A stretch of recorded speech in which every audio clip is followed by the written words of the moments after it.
Como ter mais tempo com a minha família? Shalom, graça e paz. Em relação ao tempo. Tempo é algo assim que muitos reclamam, eu não tenho tempo. Mas nós sabemos que a palavra de Deus ela é muito verdadeira. Eclesiastes fala que há tempo para todas as coisas. Uma das coisas que você vai dar tempo é naquilo que você dá prioridade. Quando você diz não tenho tempo para minha família, porque ela está ficando em segundo lugar e às vezes não está sendo prioridade na sua vida. Mas quando colocamos prioridade naquilo que queremos investir o nosso tempo, nós teremos tempo sim. Só basta a gente querer, porque quando nós queremos ter tempo para algo, assim como o Charles falou, nós tomamos uma decisão e tiramos o tempo. Nós não temos 24 horas por dia onde nós estamos com afazeres. Nós podemos sim tirar um tempo do nosso dia ou da nossa semana para entrarmos em comunhão com a nossa família. Como faço para me aproximar de meu filho adolescente? Essa é uma pergunta bem difícil, mas nós sabemos que é possível. Nós sabemos que os adolescentes estão crescendo, hoje a tecnologia está muito avançada, sabemos que dentro de um lar precisa ter comunicação. Muitas das vezes o filho está crescendo dentro de casa, mas está desconectado com a família. E o pai, a mãe, a família precisa se aproximar desse filho. Às vezes entender o mundo que ele está vivendo. Porque muitas das vezes o que é que acontece? Vem a crítica, vem um confronto, mas às vezes o filho precisa de amor, ele precisa de uma palavra, ele precisa saber que o pai e a família é um suporte e que ele possa buscar suporte dentro da sua casa. E essa aproximação, ela acontece como? Eu preciso ser um referencial para ele. Ele precisa ver em mim um referencial. Quando o filho ele vê um referencial no pai, quando o filho vê um referencial na mãe, ele não vai ter dificuldade de se aproximar do filho e o pai, consequentemente, de se aproximar dele. Então, tem que ter um relacionamento e uma comunicação dentro de um lar. Assim como o Charles falou, muitas vezes nós temos que aprender a entrar no mundo deles. Nós temos que aprender a tentar entendê-los. E dessa forma, quando a gente começa a entender, começa a realmente ver como o nosso filho se sente, como o adolescente se sente, a gente consegue sim fazer com que ele se aproxime de nós e se torne até amigos dentro da autoridade de pai e mãe. Qual a melhor forma de educar um filho desobediente? A melhor forma de educar um filho é sendo um modelo para ele. Por quê?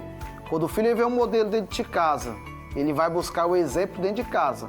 Às vezes nós sabemos que o filho está crescendo, ele está ouvindo outras coisas fora de casa e nós temos que ter uma sabedoria de ter a linguagem dele para poder educá-lo. Nós sabemos que um filho teimoso, ele também, além de amar, além de respeitar, além de entender e sermos exemplos, nós também temos que sabê-los como corrigir.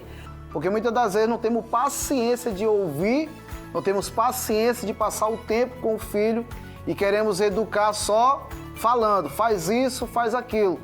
Em situação nenhuma, não é espancar que a gente vai educar, mas sim saber corrigir no tempo certo. Você está sendo corrigido porque você fez isso, você está sendo corrigido, você vai ter uma correção, você vai pegar um castigo.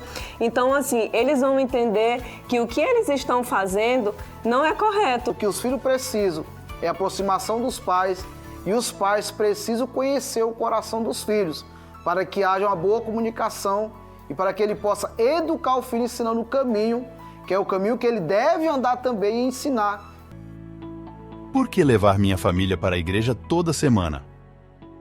Essa é uma situação que às vezes vem o argumento de não ir para a igreja, às vezes os filhos não querem ir para a igreja. Uma coisa que eu sempre falo, que os nossos filhos, eles precisam ter experiência com Deus, porque os pais, hoje eles vão ao culto, domingo, rede de família, rede de homens, mas os nossos filhos, às vezes, muitas das vezes, eles vão forçados, porque é uma obrigação que o pai coloca, tem que ir para a igreja, porque você precisa ouvir a palavra, você precisa ir comigo, mas só que nós temos que ensinar o nosso filho a ter experiência com Deus, para que não seja uma obrigação deles irem para a igreja, porque muitas das vezes, como eles ainda não têm a experiência com Deus, eles não querem ir para a igreja porque não querem ouvir a palavra, se sentem incomodados, mas a partir do momento que eles tiveram a experiência com Deus, que eles sentiram a presença de Deus, eles vão sentir o prazer de ir aos cursos e vai quebrar todo argumento. Um exemplo, eu posso falar de Sansão. Sansão, ele nasceu num lar cristão. Os pais deles eram cristãos. Mas só que ele não teve uma experiência com Deus. Ele foi escolhido do ventre da sua mãe, foi separado. Mas na medida que ele teve o entendimento, ele escolheu o caminho totalmente errado. Ele escolheu o caminho da sua vontade. Mas nós, como pais, como sacerdotes, precisamos ensinar sim o caminho. Mas muitas das vezes a decisão vai ser do filho quando ele chegar na idade que vai tomar suas decisões. E nós, como sacerdote, pedimos a Deus que as decisões que eles tomem sejam decisões de servir ao Senhor, firme e com fé em nome de Jesus. Essa vontade de estar na igreja, de ir à igreja toda semana, ela começa dentro de casa. Quando os nossos filhos, assim como o Charles falou, eles sentem a presença de Deus nos pais, eles não vão ter dificuldade de estarem na igreja quantos dias da semana, quando for preciso. Por quê? Porque eles sabem que aquilo é para o crescimento e eles estão sentindo dentro de casa e onde eles forem, eles não vão ter esse incômodo de estarem na presença de Deus. Posso me casar sendo evangélico e ela não? Glória a Deus, pergunta boa em relação a casamento. Casamento nós sabemos que é algo muito sério, muito sério. Eu vou ler um texto, está em 2 Coríntios. Fala assim, 2 Coríntios capítulo 6, do versículo 14 em diante. Em relação a se relacionar com alguém, no caso o homem com a mulher, que não seja do seu círculo de fé, que a gente pode falar. Fala assim, não se ponha em julgo desigual com descrentes, pois o que tem em comum a justiça e a maldade? Ou que comunhão pode ter a luz com as trevas? Que harmonia em Cristo e Belial? Que há de comum entre um crente e o descrente? Então nós sabemos que a nossa fé, o nosso modo de viver é totalmente diferente de uma pessoa descrente. Não é, por exemplo, que ela torce para um time, eu torço para um time, isso é algo normal. Mas quando fala de fé, que você tem fé no Deus Todo-Poderoso, e ela tem um segmento totalmente diferente, nós precisamos analisar as consequências das nossas escolhas. É que nem eu falei antes, questão de Sansão.